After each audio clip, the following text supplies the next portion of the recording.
राधे दोस्तों, स्वागत है आपका मेरे YouTube चैनल में। आज मैं आपको बृहस्पति महाराज श्री विष्णु भगवान की कथा बताती हूँ। किसी गांव में एक साहूकार रहता था जिसके घर में अन्न, वस्त्र और धन किसी प्रकार की कोई कमी नहीं थी, परंतु उसकी स्त्री बहुत ही कृपण थी और किसी भी भिक्षार्थी को कुछ नहीं देती थी। सारे दिन घर के कामकाज में लगी रहती थी। एक समय एक साधु महात्मा बृहस्पतिवार के दिन उसके द्वार पर आए और भिक्षा की याचना की। स्त्री उस समय अपने घर के आंगन को लीप रही थी। इस कारण साधु महाराज से कहने लगे कि इस समय तो मैं आपको भिक्षा नहीं दे सकती, फिर किसी अवकाश के समय आना। साधु महात्मा खाली हाथ चले गए। कुछ दिन के पश्चात वही साधु महाराज आए, उसी तरह से भिक्षा मांगी। साहूकारनी उस समय लड़के को खाना खिला रही थी। कहने लगी, महाराज मैं क्या करूं, अवकाश नहीं है, इसलिए आपको भिक्षा नहीं दे सकती।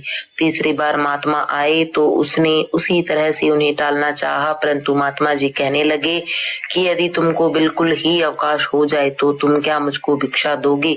साहूकारनी कहने लगे कि हाँ महाराज, यदि ऐसा हो जाए तो आपकी बड़ी कृपा होगी।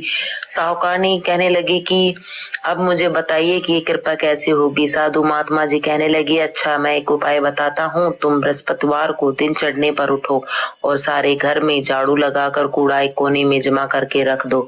घर में चौका इत्यादि मत लगाओ। फिर स्नान आदि करके घर वालों से कह दो कि वो उस दिन हजामत अवश्य बनवाए। रसोई बनाकर चूल्हे के पीछे रखा करो। सायंकाल को कभी दीपक मत जलाओ, अंधेरा होने के बाद ही दीपक जलाया करो। तथा बृहस्पतिवार को पीले वस्त्र मत धारण करो, ना पीले रंग की चीजों का भोजन करो।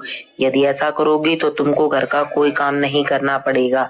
साहूकारनी ने ऐसा ही किया। बृहस्पतिवार को दिन चढ़े उठी, झाड़ू लगाकर कूड़े को घर में जमा कर दिया। पुरुषों ने हजामत बनवाई, भोजन बनाकर चूल्हे के पीछे रखा। वह सब बृहस्पतिवारों को ऐसा ही करती रही। अब कुछ काल बाद उसके घर में खाने को दाना न रहा। थोड़े ही दिनों में वह महात्मा जी फिर से आए और भिक्षा मांगी, परंतु सेठानी ने कहा, महाराज मेरे घर में खाने को अन्न नहीं है, मैं आपको क्या दे सकती हूँ। तब महात्मा जी ने कहा कि जब तुम्हारे घर में सब कुछ था तब भी तुम कुछ नहीं देती थी, अब पूरा अवकाश है तब भी तुम कुछ नहीं दे रही हो। आखिर तुम चाहती क्या हो, वह मुझसे कहो।